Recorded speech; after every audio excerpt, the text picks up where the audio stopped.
నిరుద్యోగ యువతకు ఉద్యోగం కల్పించాలనే సంకల్పంతో కుత్బుల్లాపూర్ నియోజకవర్గం మున్సిపల్ గ్రౌండ్లో జాబ్ మేళా కార్యక్రమం ఏర్పాటు చేశారు. మంత్రులు శ్రీనివాస్ గౌడ్, మల్లారెడ్డి, ఎమ్మెల్యే కేవి వివేకానంద ముఖ్య అతిథులుగా హాజరై జ్యోతి ప్రజ్వలన చేశారు. ఈ సందర్భంగా క్రీడా శాఖ మంత్రి శ్రీనివాస్ గౌడ్ మాట్లాడుతూ ప్రపంచంలో ఎక్కడా లేని విధంగా హైదరాబాద్లో యువతకు ఉద్యోగ భద్రత కల్పిస్తామని తెలిపారు.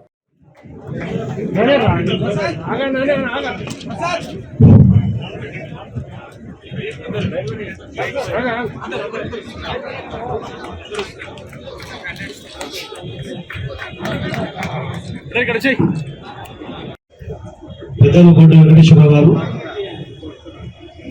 శ్రీనివాస్ రెడ్డి గారు, మా వెంకట్ గారు, ఇంకా వేదిక మీద పేరు రాజశీలమ్మా, బాలరాజు గారు, మాధవరెడ్డి గారు, విజయశేఖర్ గౌడ్ గారు, జయరామ్ గారు, సోదరి విజయలక్ష్మి గారు, మా సగర సంఘం స్వరూప్ గారు, సువర్ణ గారు, దొండిగల్, కొంపల్లి, నిజాంపేట్, కుత్బుల్లాపూర్ నియోజకవర్గం నుంచి వచ్చినటువంటి వేదికమైనటువంటి పెద్దలకు, ఇక్కడ వచ్చినటువంటి నాయకులకు, పాత్రికేయ సోదరులకు, వివిధ కంపెనీల ప్రతినిధులకు, ముఖ్యంగా నిరుద్యోగ యువతి యువకులకు అందరికీ కూడా పేరు పేరు నమస్కారం తెలియజేస్తూ, మీ ఎమ్మెల్యే గారి కోరిక మేరకు ఈరోజు ఇక్కడ జాబ్ మేళను మా యువజన సర్వీస్ శాఖ ద్వారా నిర్వహించడం జరుగుతాం.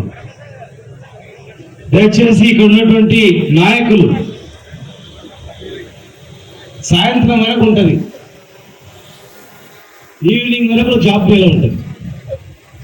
మీ ఇంట్లో కానీ మీ చుట్టుముట్టు ప్రాంతాల్లో కానీ ఎవరైనా ఉద్యోగం లేక ఖాళీగా తిరుగుతున్నాడంటే, వాడు చదువుకున్నా చదువుకోలేకపోయినా, 10th ఫెయిల్ అయినా, డిగ్రీ పాస్ అయినా, ఇంజనీరింగ్ పాస్ అయినా, పోస్ట్ గ్రాడ్యుయేషన్ ఇంజనీరింగ్ పాస్ అయినా కూడా వాళ్ళ యొక్క విద్యా అర్హతకు తగ్గట్లు ఇక్కడ ఒక ప్లాట్ఫామ్ నిర్మించినాం.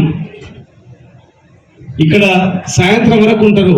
దయచేసి మీరు ఉట్టిగా చూసి ప్రేక్షక పాత్ర పోషించకుండా ఇక్కడ వచ్చిన వాళ్ళు, అరే నేను ఒకరికి ఉద్యోగం ఇప్పించిన, ఒకరికి మంచి దారి చూపించిన అనేటట్లు, గవర్నమెంట్ ఉద్యోగమే ఉద్యోగం అనుకుంటారు, ఇది ఉద్యోగం కాదనుకుంటారు.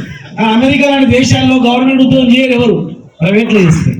ఎందుకు చేస్తారు అంటే, ప్రైవేట్లో నైపుణ్యాన్ని పెంచుకుంటే జీతం పెరుగుతూ ఉంటుంది, గొప్ప అవకాశాలు వస్తాయి, పనిచేసే వాళ్ళకు గొప్ప అవకాశాలు వస్తుంది. గవర్నమెంట్ ఉద్యోగం అంటే ప్రపంచంలో ఏ దేశంలో అయినా కూడా జనాభాలో 2 or 3% పాపులేషన్ మాత్రం జాబ్ వస్తాయి. పాపులేషన్లో 3% కానీ ఎక్కువ ఉద్యోగ అవకాశాలు ఎక్కడ ఈ అవకాశం లేదు. మరి మిగతా మంది ఏం చేసుకోవాలి? ఉద్యోగం చేసుకోవాలి. ఏదైనా ఉద్యోగమే. ప్రైవేట్లో కూడా పనిచేసే వ్యక్తులకు గొప్ప ఆదరణ ఉంటుంది. కనుక ఈరోజు నువ్వు ఇంటర్వ్యూలో పాల్గొన్న వాళ్ళు కూడా చెప్తా ఉన్నా, మంచి పని చేస్తే మీ యజమాని వదులుకోడు. మంచి పని చేసే స్కిల్ డెవలప్మెంట్ చేసుకుంటే గొప్ప అవకాశాలు వస్తుంది. వేరే కంపెనీలు తీసుకుంటారు, ఆయన 50,000 ఇస్తున్నా, నేను 70,000 ఇస్తున్నా అని. సార్ ఆయన 70,000 ఇస్తున్నాడు అంటే నేను కూడా ఇస్తా, ఈ నుండి బాగుంటారు. ఉదాహరణకు మీ ఇంట్లో పనిచేసే డ్రైవర్ కానీ, మీ ఇంట్లో పనిచేసే ఒక పని ఆమె కానీ మంచి పని చేస్తూ, సార్ నేను రాను సార్, నేను వేరే పని పోతుంటే, ఎందుకమ్మా ఏమైంది, ఇంకా 200 500 పెంచుతా కానీ ఉండు అమ్మా అని అంటారు. అంటే ఎందుకంటాము? నమ్మకంగా ఉంటే, మంచి పని చేస్తే. కనుక నమ్మకంగా పనిచేసే ఉద్యోగి కానీ, నమ్మకంగా పనిచేసే కార్యకర్తకు కానీ, నమ్మకంగా పనిచేసే నాయకుని కానీ ఎప్పుడు కూడా పొదవ ఉండదు. గుర్తుపెట్టుకోండి, నమ్మకం అనేది చాలా ఇంపార్టెంట్. ఓపిక, సహనం కూడా చాలా ఇంపార్టెంట్. అరే ఆయనకు ఆ పోస్ట్ వస్తే నా రాకపోయా అని ఆతుతపడి కింద పడతారు, తర్వాత పరిచయం అవుతారు. ఓపికతో ఉన్నవానికి ఒకటి వచ్చింది, 2 వస్తుంది, 3 పెద్ద వస్తుంది. అమ్మ చూస్తావా, ఓపికతో ఉన్నందుకు వాడు వచ్చింది. కనుక పొలిటికల్గా కానీ ఉద్యోగులలో కానీ ఓపిక ఉండాలి, నమ్మకం ఉండాలి, చిత్తశుద్ధి ఉండాలి, పని అనేది పనితనం ఉండాలి. నిజాయితీ గల పనితనం ఉన్నవానికి ఆటోమేటిక్గా వద్దన్నా ఉట్లాడుకుంటా ఆయన కాళ్ళకాడికి వస్తుంది పదవి. ఉద్యోగం కూడా అంతే.